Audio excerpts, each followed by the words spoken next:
ძალიან ძიმე დღე გამოდგა დღეს ნამდვილად, ხო მე პირადად დილიდან ვიქوار ადგილზე და ჯერ მოდი ესე ვთქვათ, თვითონ ფორმაზე ვისაუბროთ, ხო, ხა ეს ძალიან მნიშვნელოვანია და მე დეტალებზეც გადავიდეთ აუცილებლად, დღეს ჩვენ ნახეთ ფაქტობრივად არ მინდა უტრირება ნამდვილად, მაგრამ რა ვიცი, ლამის ომი გამოუცხადა სახელმწიფომ ადამიანებს, საკუთარ მოქალაქეებს, ვინც ითხოვს ელემენტარულ რამეს, რომ მათ ელემენტარული საცხოვრისი ქონდეთ და რაღაც ჭერი ქონდეთ და რაც არ აქვთ ამ ადამიანებს და კარგი ცხოვრებისგან იქ ნამდვილად არავინ არ არის შეჭრილი მე რა.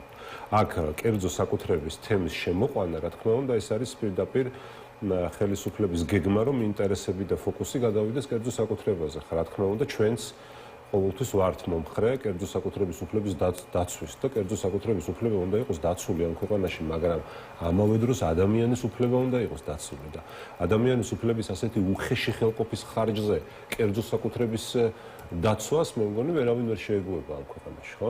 ეს ადამიანები იქ ცხოვრობენ დაახლოებით 5 წელია.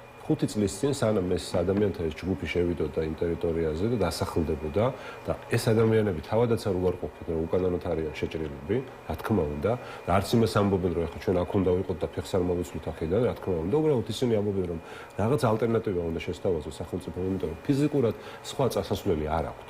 ანუ არიან ადამიანები, რომელსაც არ გააჩნიათ საცხოვრებელი.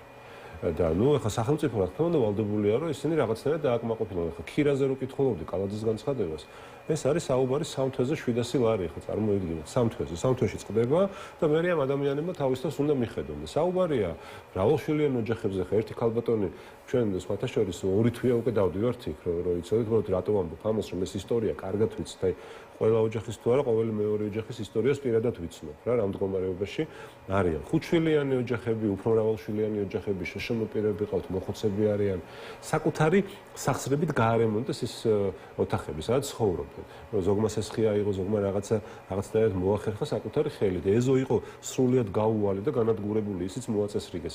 რა თქმა უნდა, ეს არ არის კარგი და არავის არ უხარია, რომ 500 ადამიანი, იცით ხო ეს ციფრი, 500 ადამიანზეა საუბარი. ასეთ პირობებში ცხოვრობდეს. რა თქმა უნდა, მეც გამიხარდება, რომ მიიქხა ის ყველაფერი მოწესრიგდეს, რაღაც ახალი გნებად კომპლექსი აშენდეს და ადამიანებმა ნორმალურ პირობებში იცხოვრონ. აქ ამაზე საუბარი არ არის. საუბარია სახელმწიფო რას უშვება ამ ადამიანებს. კალაძე რო გამოვიდა დღეს და თქვა, რომ ჩემის რა თქვა მარტივად რო ავხსნათ, ხო ჩემი საქმე არ არისო რა. ეს თბილისი კერძო საკუთრებაა, აქ თბილისის სულ 9 ოჯახიაო, თბილისში როგორც 9 ოჯახია, მხოლოდ თბილისში ჩაწერილი და ამიტომ მარტო ეს რა აქედან ორი დაგვეთახმა, დანარჩენი არ დაგვეთახმა და რატო უნდა მივიდე? იმიტომ რომ რა ვქენით იცით იქ მე პირადად დავიხმარე ერთ-ერთ მაცხოვრებელს და ჩვენ იქ როცა დაიძაბა სიტუაცია ცხელხაზე დარეკა მან და ცხელხაზე ესაუბრა თბილისის მერიის თანამშრომელს და გადასცა პირდაპირ ეს მდგომარეობა რომ ესეთი გაუსაძლისი ვითარებაა და გთხოვთ გადასცეთ მერს რომ მოვიდეს ადგილზე და თქო ამის პასუხად მე კალაძემ გააკეთა განცხადება რატო უნდა მივიდეო ახლა რა შემაინტერესებს დაახლოებით ესე იყო და ამ დროს მის ქალაქში ხდება ხო ეს ნუ ჯერ კიდე მერი ხო ქვია 4 ოქტომბერამდე ყოველ შემთხვევაში და ანუ იმ ქალაქში ხდება რომლის მერიც არის და ამბობს რომ არ მაინტერესებს რომ ახლა 500 ადამიანი თბილისში არიან ეს ადამიანები დღეს თბილისში ღამეს ქუჩაში გაათენებს 500 ადამიანი ხარ რა მნიშვნელობა აქვს ახლა იქ ჩაწერილი ეგრე თვითონაც არ არის თბილისელი მაგრამ თბილისის მერი რო გახდა კაია ანუ ახლა რა დამოკიდებულებაა ეს რომ ახლა რადგან თბილისელები არ არიან არ მივალ და არ მაინტერესებს ხო და ამიტომ ეს არის სადგურის მოედანთან რომ შენობა ჩამოინგრა იქ ამბობდა რომ ძალით ხო არ გამოვასახლებდითო და ზუსტად ეხლა გასაგებია რომ ეხლა ძალით ასახლებენ იმიტომ რომ კერძო დავა არის და საახსრულო ბიურო მივიდა მაგრამ ერთ-ერთ მიზეზად კალაძე ასახელებს რომ ავარიული არისო და ის შენობაც ავარიული იყო ხო და მე რო თქვი რომ 2 თვე იქ უბრალოდ იქ არ იყო ეხლა ახსრულებაში გადაცემული გასაგებია ავარიულობის ფაქტორი ხო ამ ადამიანებს ამდენჯერ შევხვდით ჩვენ ავარიულობის ფაქტორი საერთოდ არ განიხილებოდა მე ყოველ შემთხვევაში დღეს გავიგე მხოლოდ ეს დიდი ალბათობით აი ვაგზლის მოედნის უბედური შემთხვევის და დანაშაულის რა თქმა უნდა არ არის ყოველთვის უბედური შემთხვევა შემდეგ ეხლა იფიქრეს რომ რაღაცა საზოგადოების რაღაც ნაწილზე ინფო პროპაგანდისტულად რაღაცას გავლენა მოეხდინათ რომ აი ავარიული შენობაა და რომ გაამართლოს რა ხალხმა ასე ვთქვათ მათი საქციელი მაგრამ ნუ ამას რა კი ბატონო გასაგებია რომც იყოს ავარიული შენობა სად მიყავს მაშინ ეს ხალხი ავარიული შენობიდან ხალხის გამოსახლება მაშინ არის სწორი როდესაც ამ ადამიანებს რაღაც ალტერნატივას თავაზობდა ქუჩაში თოტოვებ ეხლა მოხუცებს და პატარა ბავშვებს. ნუ ეს ნამდვილად არ არის მისასალმებელი კი არა, პირდაპირ უნდა დააუგმოთ მათი ეს აქცია რა ფორმით. მე რა ხდებოდა იცით? ანუ როგორ გითხრა, ვერ დაიჯერებ, ეხლა რომ მოგიყვე რამდენი პოლიციელი იყო. უზარმაზარი რაოდენობის და რაზე მეტყველებს კიდე ეს შემთხვევა, რომ აი როგორც კი ეხლა ხალხმა, ჩვენმა მაყურებელმა უნდა იცოდეს, ვინ არის ოცნება რა, ანუ რა რეჟიმია, ხო? არის რეჟიმი, რომელიც მზად არის, როგორც კი მოქალაქის, ან მოქალაქეთა ჯგუფის ინტერესი დაეჯახება სისტემას, ანუ მათ ინტერესებს გადაეკვეთება, ოცნება არის მზად, რომ აი პირდაპირ გადაუაროს რა. აი არ მიყვარს მე ესეთი ტერმინებიც, აი გადაუაროს, აი გაჭყლიტოს, გასრისოს. ყველანაირად. ეხლა ის კადრით სადღაც დაიწერა, რომ ის ვანო ჩარტაშვილის იყო ეს ქონება, ეხლა არა, ნუ ჩვენი ინფორმაციითაც ასე არის, ხო, მაგრამ ამას რა მნიშვნელობა შეგახსენებთ, რომ არის კი ბატონო, ბიზნესმენშვილთან დაახლოებით ვერც იქნება, მე რა ბეხა ეს ხო ხვდებით, მართლაც კარგი ადგილია, ეს არის სავაჭრო ცენტრი East Point-ი, იცით ყველამ და ზუსტად East Point-ის გვერდით არის დიდი ტერიტორია. აქ არის რამდენიმე კორპუსი, ეს არ გეგონათ, რომ ერთი შენობაა, მხოლოდ 4 თუ 5 შენობაა და ტერიტორიაა დიდი და ნუ ეს დაცული ამ ხალხმა თავისი ჭიშკარიც დაამონტაჟა და ასე შემდეგ დაცული ტერიტორია და ნუ იქ ხა ბუნებრივია, ნუ დიდი ალბათობით არის დიდი სხვა პროექტი და სხვა ბიზნეს ინტერესები, ხო, რაშიც რა თქმა უნდა ხა თბილისი ახლა არ აინტერესებს კალაძეს ახლა ხალხს რო ესე უჭირს და იქ რო ამის ნებართვები გაიცა და ესე თქვა პროექტებია და დიდი ალბათობით კორუფციული გარიგებაა, მაშინ აინტერესებს თბილისი, ხო? ხო და თან ახლა კიდევ ერთი თემაა, რომ ამ ხალხს ვინ ელაპარაკება, არავინ არ ელაპარაკება. ჩვენ რო 2 თვის წინ მივედით პირველად ამ ხალხის თხოვნა იყო, რომ უბრალოდ თქვენო ერთ-ერთი თხოვნა გვაქვს თქვენთან, რომ უბრალოდ ვიღაცასთან რომ შუამავლობა გაგვიწეს, რომ დაგველაპარაკონო.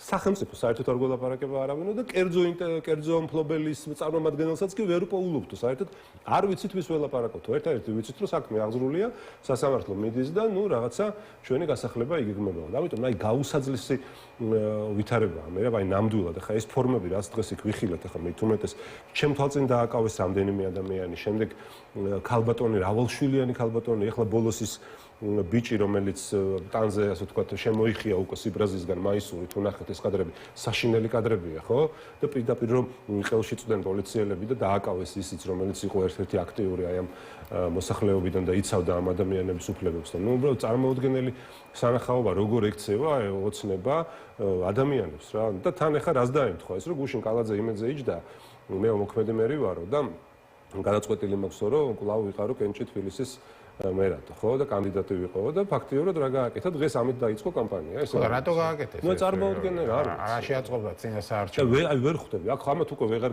ნუ ალბათ იმაში რომ კიდევ ერთხელ ძალის დემონსტრირებაში ალბათ რომ მათი წინა საარჩევნო კამპანია შეიძლება პროპაგანდისტულად იყოს შეფუთული ესე ლამაზ ფერებში ასე ვთქვათ იავარდით მოფენილი ესე მაგრამ მეორე მხრივ იყოს ძალადობრივი რომ კიდევ ერთხელ ყველას უთხრან რომ აბა გაბედეთ აბა ვინმე გაბედოს და სახელმწიფოს აი ოდნავ დაუპირისპირდეს რა ეხლა თქვენ წარმოიდგინეთ რომ პოლიცია მთელი ეს სახელმწიფო სისტემა და სხვათა შორის აღსრულების ბიუროს ყოლია მე არ ვიცი რა აი ყველაზე ცუდ პატრულებზე კიდევ უარესებია ეს ვინ ნახეს რატო არიან ესეთი აი გველურები ჩვეულებრივი ველურები თვითონ ისინი რა ის იმათ თანამშრომლები აღსრულების ბიუროს ასე ვთქვათ ეკიპირებით ვინც დადეს ნუ აი არანაკლები კიდე ამ ჩვენ პოლიციელებზე რა და ეხლა წარმოიდგინეთ რომ აი ამ რესურსით და ამ მონდომებით სახელმწიფო ადამიანებს იცავდეს უბრალოდ ეხლა ჩვენ რო დაგჭირდეს ვინმე ზამი რო გაგვიჭირდეს მაგდენი კი არა მაგის მიაცედი და საერთოდ პატრულებმა თუ არა ისიც კი არ ვიცით ხო და არის ესეთი ბევრი შემთხვევა და ეხლა კერძო ინდივიდუალს რო დაჭირდა რაც რა თქმა უნდა ოცნებასთან გადაჯაჭვულია იმიტომ რომ სხვანაირად არც ხდება არაფერი ამ ქვეყანაში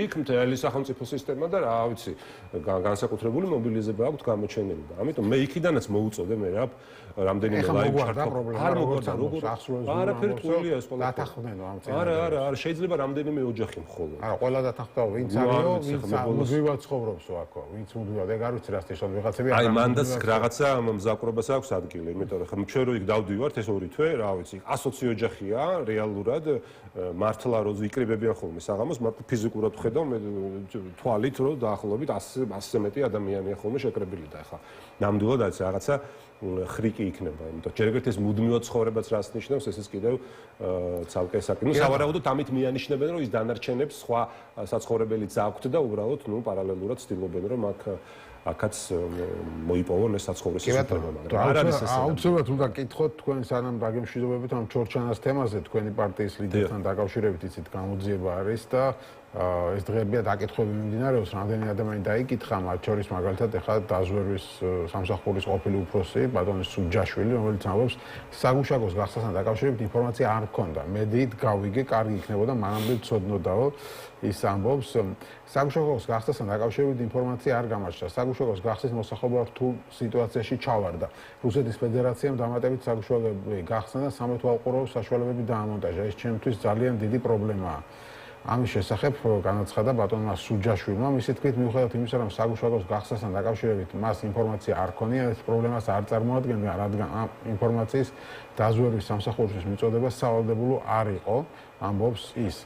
დაახლოებით იგივე თქვა ლევან იზორიამ, თავდაცვის ყოფილმა მინისტრმაც, რომელიც უკვე გუშინ გამოკითხეს, მას გიორგი გახარიას როგორც პასუხისმგებლიან პირს უნდა გამოეყენებინა უსაფრთხოების საბჭო, მარჩელობაზე და მკითხაობაზე ხომ არ ვიქნებით დამოკიდებული. როდესაც ხედავ, რომ გადაწყვეტილებით შესაძლოა უფრო დიდი საფრთხის წინაშე აღმოჩნდე, უნდა დაფიქრდეო, განაცხადა იზორიამ. მისი თქმით, ჩორჩანაში საგუშაგოს განთავსების შესახებ ინფორმაცია მედიის საშუალებით შეიტყო. ძირითადი კითხვა მდგომარეობა იმასთან დაკავშირებით ვიყავით თუ არა ინფორმირებული ეგრეთ წოდებული ჩორჩანას ეპიზოდთან დაკავშირებით. ჩემი პასუხი იყო, რომ მე ინფორმაცია არ გამაჩნდა არც ოფიციალური და არც ფორმალური ფორმატების ფარგლებში. განსაკუთრებით უსაფრთხოების საბჭოს ფარგლებში ასეთი საკითხი განხილული არ ყოფილაო. გახურთ იგივე თქვა გენშტაბის ყოფილმა უფროსმა ბატონმა ვლადიმერ ჩაჩიბაიამაც, ამასაც წავიკითხავ, როდესაც ჩორჩანასთან საგუშაგოები აღიმართა, თავდაცვის ძალები ინფორმირებულები არ იყვნენ. არც თავდაცვის მინისტრისგან, არც პრემიერ-მინისტრისგან, არც პრეზიდენტისგან. არანაირი ინფორმაცია არ მიგვიღიაო. ის ამბობს, ჩორჩანასთან ქართული საგუშაგოს აღმართვის შესახებ ინფორმაცია მეორე დღეს სამსახურში გაიგო და გატარდა შესაბამისი ღონისძიება თავდაცვის ძალებში, რათა ნებისმიერი შემთხვევისთვის ყოფილიყო მზადო. ასეთი არის ვითარება. გასაგებია, რეალურად დღეს ჩვენ ახლა ოცნება ამ ადამიანებს ასე ვთქვათ, ყველანაირად მათ ღირსებაზე გადააბიჯებინა თავად ამ ადამიანებს საკუთარ ღირსებაზე, მოდი ესე ვთქვათ და ჩვენ სახეზე გვყავს უკვე რა ვიცი, რამდენი 10-მდე თუ არ ვცდებით, სრულმოწმე, პირდაპირ რა ვთქვათ, რომ ვისაც ისტორია და ეს არ იქნება დიდი წლები და დრო არ დაჭირდება ამას, ვისაც ისტორია სახელს დაარქმევს, რომ ისინი არიან ნამდვილად იცოდნენ მათ? რა თქმა უნდა, ყველაფერი იცოდა მე რა. ყველაფერი იცოდა, რა თქმა უნდა. ანუ საუსაფრთხოების საბჭოზე არ იყო განხილული. არ იყო განხილული, თვითონ განეხილათ. ყველა თითოეულ მათგანს, რომლებიც იყვნენ უსაფრთხოების საბჭოს წევრები, ჰქონდათ იმის უფლება, რომ მას შემდეგმაა, დაუშვათ, რომ არ იცოდნენ და მეორე დღეს გაიგეს. რა გააკეთეს მას შემდეგ, რაც გაიგეს? არაფერი, მაშინ რა გამოდის ეს, როგორც მინიმუმ მათი სამსახურებრივი გულგრილობა, ხო? როგორც მინიმუმ ყველაფერს თავი დავანებოდა და რა გამოდის, რომ საერთოდ გახარია იყო ერთადერთი ადამიანი, ვინც საქმეს აკეთებდა ამ მთავრობაში და სხვა ყველა ფიქტიურად დანიშნული მინისტრები იყვნენ. ალბათ ბევრი იყო კიდეც ახლა პრემიერ-მინისტრს თუ გავიხსენებთ იმ დროინდელს, ხო? მე მახსენდება, კახიშვილის გამოკითხვა რო იყო, მაშინ ფაქტობრივად დაადასტურა, რომ ამ პერიოდში ახლა ყველა მიცოდაო, რომ ბახტაძე მიდიოდაო და სამსახურშიც კი არ დადიოდაო რა. ხო და ესეთი ჯერ რო დადიოდა იქამდე ხო როგორი გავლენიანი და გადაწყვეტილების მიღები პრემიერი იყო და ახლა ვითომეტეს თუ ესე იყო, მან თქვა, მე არ მithქვას, მეც გამიკვირდა. მაშინ ახლა კიდე სამსახურში რო არ დადის, ახლა იმ პრემიერ-მინისტრის ინფორმირება კიდე ვინ საქმეს აკეთებს იმ მინისტრისთვის მე მგონი არ იყო. იცი, რადგან ესეთი საკითხი იყო და პრობლემა შეიძლება ქცეულიყო, თვითონ გახარიას უნდა განეხილაო და ეს ერთპიროვნულად არ გადაეწყვიტა. ყველაფერი კარგად იცოდა, მე რა, სუსის ანგარიში ნახეთ, მე გირჩევთ. ერთადერთი სუსის უფროსმა თქვა ვიცოდიო გომელაურმა, მაგრამ წინააღმდეგი ვიყავი, მაგრამ სუსის ანგარიში თქვენ ვნახოთ 2019 წლის სუსის ანგარიში პირდაპირ წერია. ფაქტობრივად სუსის ანგარიში ერთ-ერთზე ადასტურებს იმას, რაც რეალურად მოხდა. ერთ-ერთზე. და ამას ადასტურებს ასევე ევროკავშირის სადამკვირვებლო მისია.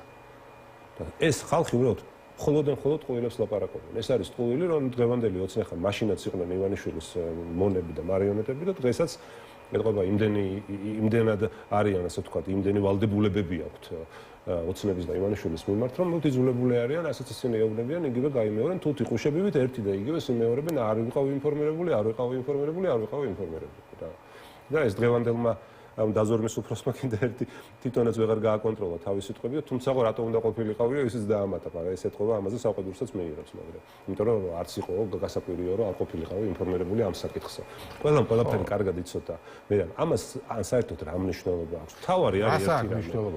მნიშვნელობა იმას აქვს, მე რა, რომ მოხდა რა, მოხდა ჩვენი მიწების და ტერიტორიების დაცვა. მშვიდობიანი გზით, ერთადერთი შემთხვევა იყო, როდესაც მშვიდობიანი გზით დავიცავით ჩვენი ქვეყნის ტერიტორია. თან გამოვიჩინეთ ღირსება და ღირსეული სახელმწიფოებრივი ნაბიჯი გადავდგით. აი პრაგმატული რასაც ქვია მართლაც. მაგრამ მილიონი კვადრატული მეტრის დაკარგვას რას ვეძახით? აი დაკარგვას რას ვეძახით?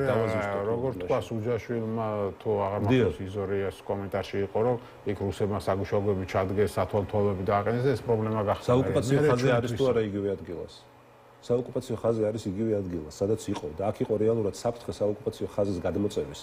და ეს პრეცედენტი რომ დაგვეშვა, მაშინ გაცილებით მეტ ტერიტორიებს დავკარგავდით, იმიტომ რომ გეგმაში იყო კიდე 27 ასეთი პუნქტი. 27 ასეთი პუნქტი, რომელიც ჩადიოდა რამის გუდაურამდე და რაჭამდე და შოვამდე.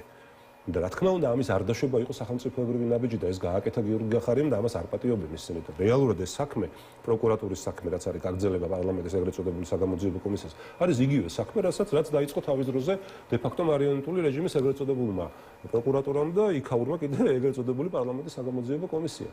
ანუ ის პრეტენზიები, რაც დე-ფაქტო რეჟიმის, მარიონეტულ რეჟიმს ჰქონდა საქართველოს წინააღმდეგ, ეხლა საქართველოს აქვს საკუთარი მოქალაქის, ანუ გიორგი გახარიას წინააღმდეგ.